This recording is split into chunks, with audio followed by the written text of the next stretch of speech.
श्रीमन्तं विजयकृष्णं आनन्दनन्दनं हरिं स्वर्णमयी सुतं देवं योगमाहेश्वरं भजे।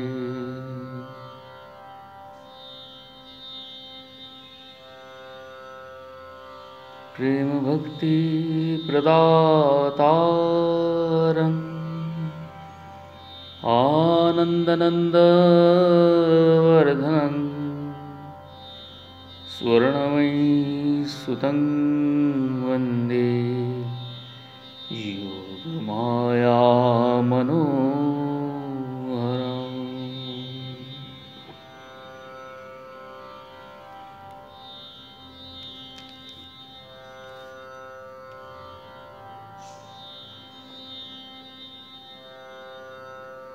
শ্রী শ্রী সদ্গুরু সংঘ প্রথম খণ্ড। লেখক শ্রী কুলকানন্দ ব্রহ্মচারী মহারাজ।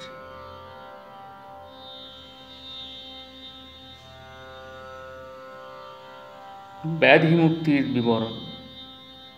গোসাই মহাশয় ঢাকা আসিয়াছেন। অপরাহ্ন 5:30টার সময় গোসাই মহাশয়কে দর্শন করিতে সমাজে গেলাম। গোসাই মহাশয়ের পত্নীকে আজই প্রথম পায়ে পড়িয়া প্রণাম করিলাম। প্রচারক নিবাসে আজ লোক ধরে না। গোসাইকে প্রণাম করিয়া বসিলাম। একটি কথাও বলিবার অবসর পাইলাম না।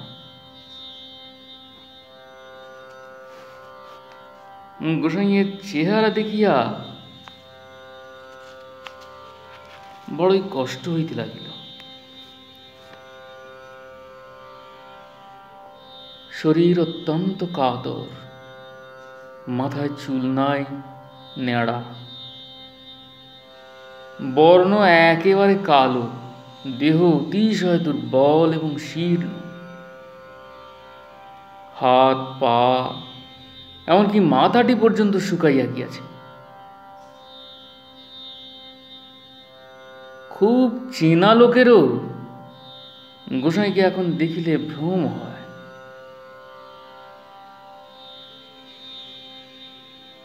তিনি স্থির অনিমেষ নয়নে শুদ্ধাসনে একভাবে বসিয়া আছেন। সাধন ছাড়া আর কর্ম নাই। কেহ কোনো প্রশ্ন করিলেই চমকিয়া উঠিতেছেন। অতি সংক্ষেপে একটু উত্তর দিয়াই আবার নিজের ভাবে মগ্ন হইয়া পড়িতেছেন। অনেকক্ষণ বসিয়া থাকিয়া বাসায় চলিয়া আসিলাম।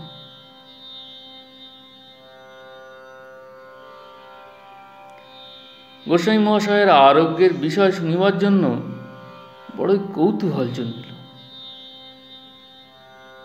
তাহার শিষ্যদের মুখে যে সকল অত্যাশ্চর্য কথা শুনিতেছি, তাহা আমি বিশ্বাস করিতে পারিতেছি না। 2-4 দিন প্রচারক নিবাসে যাতায়াত করিয়া পণ্ডিত মহাশয়, শ্রীধর প্রভৃতির মুখে গোসাইয়ের রোগারোগ্যের অদ্ভুত বৃত্তান্ত শুনিলাম। গোসাই মহাশয় নিজেও সময়ে সময়ে ও বিষয়ে যে প্রকার পরিচয় দিলেন, তাহাতে ইহাদের কথার কোনো অমিল পাইলাম না। যথাশ্রুত আশ্চর্য ঘটনাটি লিখিয়া রাখিতেছি।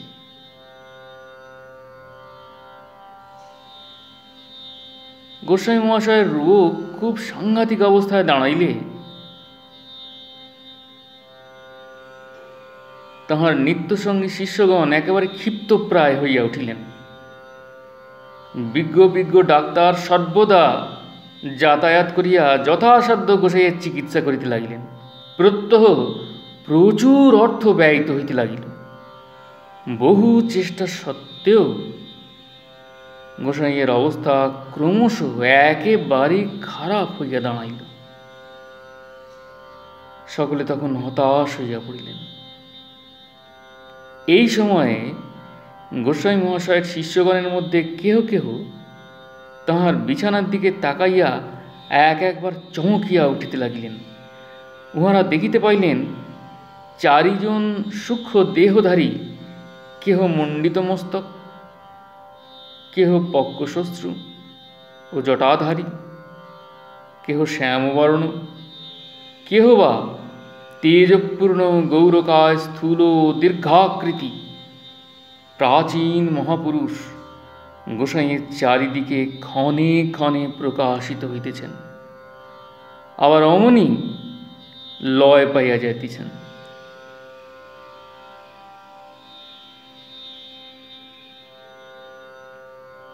উহারা কে, কেনই বা অকস্মাৎ আবির্ভূত হইতেছেন, আবার তৎক্ষণাৎ অন্তর্হিত হইতেছেন? তাহাদের ভিতরে এই আলোচনা চলিতে লাগিল। কিন্তু কেহ কেহ এই অদ্ভুত ব্যাপার প্রত্যক্ষ করিয়া আশু বিপদাশঙ্কায় অতীব ভীত ও ব্যস্ত হইয়া পড়িলেন। কিন্তু কেহ কেহ উহাদের মধ্যে সুপরিচিত বড়দের ব্রহ্মচারী মহাশয়কে দর্শন করিয়া শুভাদৃষ্ট মনে করিয়া হৃষ্ট ও আশ্বস্ত হইতে লাগিলেন। এদিকে গোস্বামী মহাশয়ের সংজ্ঞা বিলুপ্ত হইল, নাড়ীর আর স্পন্দন নাই। ডাক্তারবাবুরা আসিয়া একবার দেখিয়া বাহিরে যাইয়া বলিয়া গেলেন, আর বিলম্ব নাই, এবার হয়ে এলো। তখন রাধাকৃষ্ণবাবু একতারা লইয়া আকুল হইয়া একান্ত কাতর প্রাণে ভগবানের নাম গাইতে লাগিলেন। গোস্বামী মহাশয়ের শরীর স্থির অসাড় ছিল। জানি না কি প্রকারে, কি শক্তি সঞ্চারে তিনি দু একবার মাথা নাড়া দিয়াই অকস্মাৎ চকিতের মতো লাফাইয়া উঠিলেন এবং উচ্চ হরিবোল হরিবোল বলিয়া ছুটাছুটি করিয়া উদ্দণ্ড নৃত্য করিতে লাগিলেন। এ কি হইল? এ কি দেখিতেছি? এ যে ভগবানের অসাধারণ কৃপা সাক্ষাৎভাবে অতীর্ণ। গুরুগত প্রাণ গোসাই শিষ্যেরা ভাবে দিশে আহারা হইয়া জয় দয়াল ঠাকুর, বল হরি বল বলিয়া ভগবানের মহিমা কীর্তন করিতে লাগিলেন। সংকীর্তনের মহারব চতুর্দিক কাঁপাইয়া তুলিল। গোস্বামী মহাশয়ের বিপদ গুনিয়া বহু লোক ছুটাছুটি করিয়া কীর্তন স্থলে উপস্থিত হইলেন। তাহারা তখন অদ্ভুত ভাবাবেশে গোস্বামী মহাশয়কে নৃত্য করিতে দেখিয়া এবং হুঙ্কার গর্জন সংযোগে উচ্চ হরিবোল বলতে শুনিয়া বিস্মিত হইলেন। ডাক্তারবাবুরা সংকীর্তন স্থলে উপস্থিত হইলেন। গোস্বামী মহাশয়কে উচ্চ লম্ব প্রদানপূর্বক হরিবোল হরিবোল বলিয়া নৃত্য করিতে দেখিয়া স্তম্ভিত হইয়া রইলেন।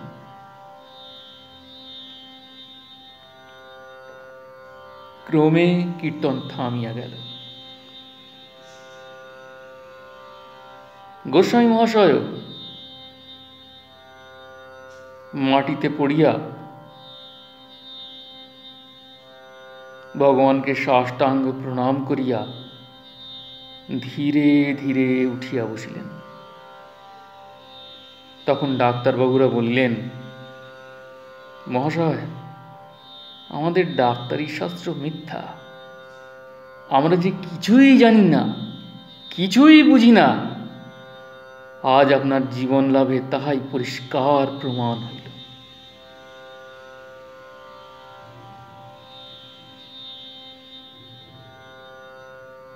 23শে আষাঢ় গোস্বামী মহাশয় অতঃপর একবার সপরিবারে বারদীর ব্রহ্মচারী মহাশয়ের সঙ্গে সাক্ষাৎ করিতে গিয়াছিলেন। সেখানেও নাকি অনেক আশ্চর্য ঘটনা ঘটিয়াছিল।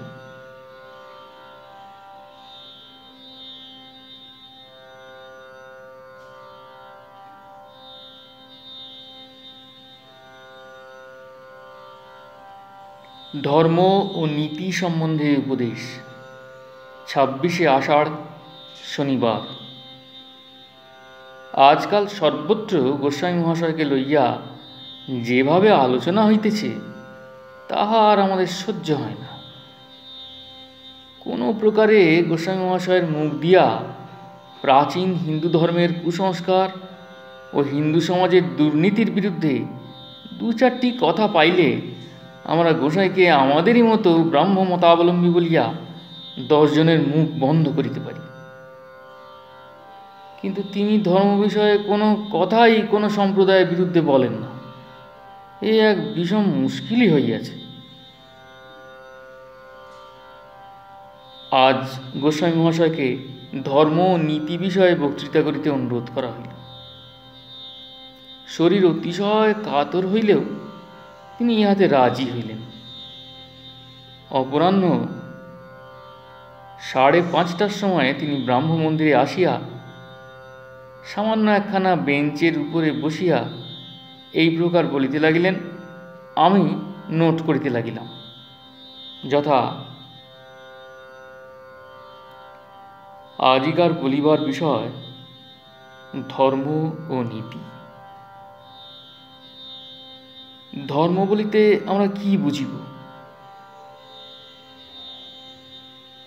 যেমন আগুনের ধর্ম দাহিকা শক্তি, জলের ধর্ম শীতলতা। ধর্ম সেইরূপ মানবের স্বভাব, যাহা সভ্য অসভ্য, জ্ঞানী অজ্ঞানী, শিশু বৃদ্ধ প্রভৃতি সকল প্রকার অবস্থাপন্ন লোকের মধ্যেই সাধারণভাবে আছে। তাহাই মানবের স্বাভাবিক গুণ। এই গুণ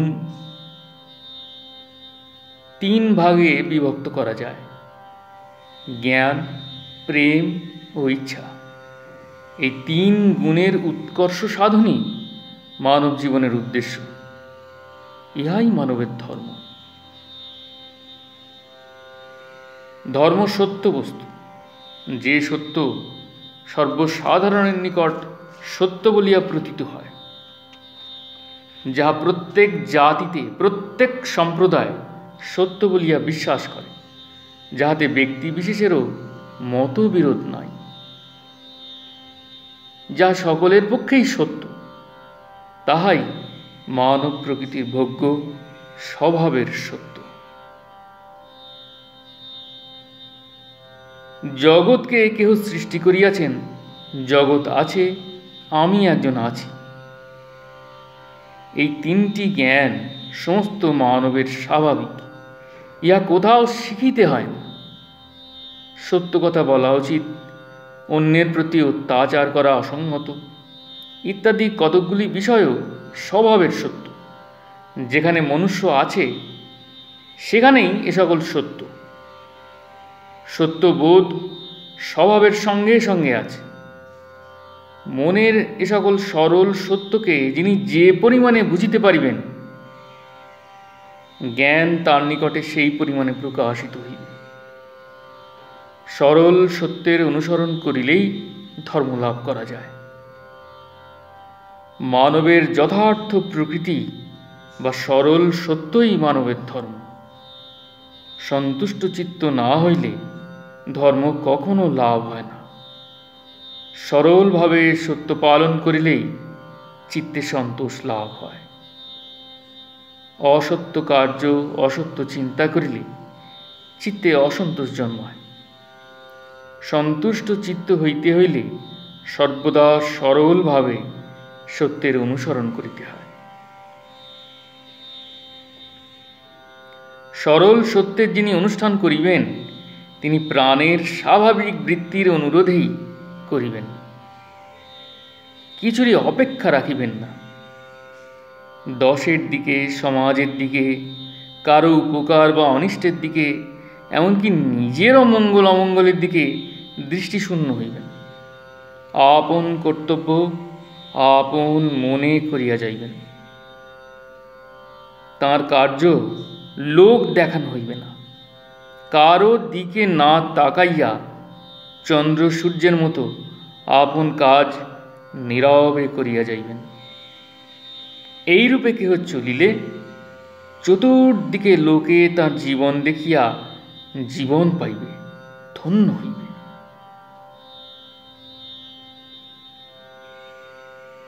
নীতি কি?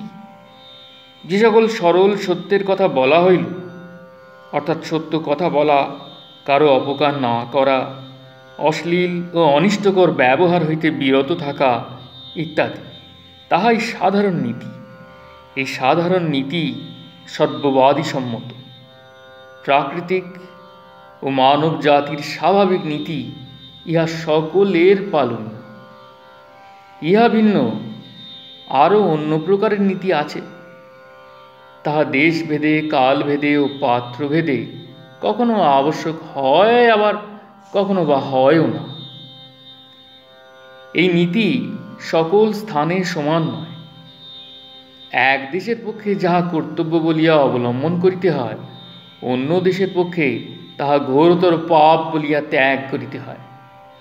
কোথাও লোকে মৎস্য মাংসাহার কর্তব্য বলিয়া স্থির করেন, আর কোথাও বা জঘন্য পাপ বলিয়া বিষবৎ ত্যাগ করেন। কোন স্থানে ম্যালেরিয়া আরম্ভ হইলে দূষিত জলবায়ু ও স্থান সংশোধনের জন্য, সাধারণের স্বাস্থ্য রক্ষা করিবার জন্য নূতন কতকগুলি নীতি অবলম্বন করা আবশ্যক হয়। কিন্তু ম্যালেরিয়া কমিয়া গেলেই আর সেই নীতি নিয়ে কাজ করা প্রয়োজন হয় না। কালভেদে যে নীতির প্রয়োজন, কালেই আবার তাহা অনাবশ্যক বোধ হয়। ইহার সঙ্গে খুব কম লোকেরই সম্বন্ধ থাকে। হত্যাকারীদের ফাঁসি হয়, বর্তমান সময়ে এদেশের লোকের পক্ষে এই নীতি। কিন্তু আমেরিকা প্রভৃতি বহু স্থানে এই নীতি অত্যন্ত গর্হিত বলিয়া প্রত্যাখ্যাত। সুতরাং দেশভেদে নীতি এদেশে আছে, অন্য দেশে নাই। কালভেদে নীতি আজ আছে, কাল নাই। আবার পাত্রভেদে নীতি আমার পক্ষে আছে, তোমার পক্ষে নাই। কিন্তু সহজ ধর্মনীতি, যাহা দেশ কাল পাত্রভেদে হয় নাই, তাহা সর্বত্র চিরকালই একভাবে আছে। তাহা আত্মার কল্যাণ সম্বন্ধে, আত্মার উন্নতি বিষয় সকলের পক্ষেই সমান।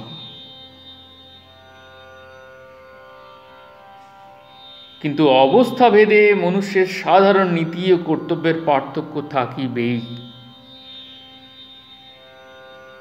একটি আম গাছের 5টি আম খাইয়া উহার আঁটি 2-5 হাত অন্তর অন্তর পুঁতিলেও তার বৃক্ষগুলি ঠিক একরূপ হয় না। আবার একই গাছের 5টি আম সর্বাংশে কখনো ঠিক একই প্রকার দেখা যায় না। স্বাদে, ওজনে, অবয়বে একটির সঙ্গে অন্যটির একটু প্রভেদ থাকিবেই। বীজের প্রকৃতি ও শক্তি অনুসারে জলবায়ু উত্তাপাদি আকর্ষণ করিয়া ভিন্ন প্রকার হয়। সেই প্রকার একই মাতার গর্ভে জন্মগ্রহণ করিলেও ভিন্ন ভিন্ন অবস্থায় 5টি সহোদর ভিন্ন ভিন্ন কর্তব্যের অধীন হয়। মানব শরীরে যেসব মাংসপেশি, যতখানা হাড়, শিরা, নাড়ি, অবয়বাদি থাকা আবশ্যক, তাহা প্রত্যেকের একমতো থাকিলেও রুচি, অনুভব ও কার্য ঠিক এক প্রকার দেখা যায় না। সেই প্রকার কর্তব্য ও মূল ধর্মনীতি যদিও সকলেরই এক, তথাপি উহার আচরণ প্রত্যেকের ভিন্ন ভিন্ন প্রকারের। সকল মনুষ্যেরই কর্তব্য সমান নয়। মানুষের কর্তব্য সকলেরই এক না হইলেও দেশগত, সমাজগত, কালগত নীতি এবং যে যাহা কর্তব্য বলিয়া স্বীকার করিয়া নেয়, তাহা পরিষ্কার অন্যায় বোধ না হওয়া পর্যন্ত সর্বতোভাবে প্রতিপালন করা আবশ্যক। যাহা কর্তব্য বলিয়া মানিয়া লইব, তাহাই আমার ধর্ম। মূল ধর্মনীতি প্রতিপালন না করিলে যে প্রকার অনিষ্ট হয়, অপরাধ হয়, দেশগত সমাজগত কালগত স্বীকৃত কর্তব্যের বিরুদ্ধে চলিলেও ঠিক সেই প্রকার পাপগ্রস্ত হইতে হয়। অতএব যে যাহা কর্তব্য বলিয়া বিশ্বাস করে, সরল প্রাণে সত্য বলিয়া স্বীকার করে, তাহার তাহাই ধর্ম, তাহার তাহাই অবশ্য পালন।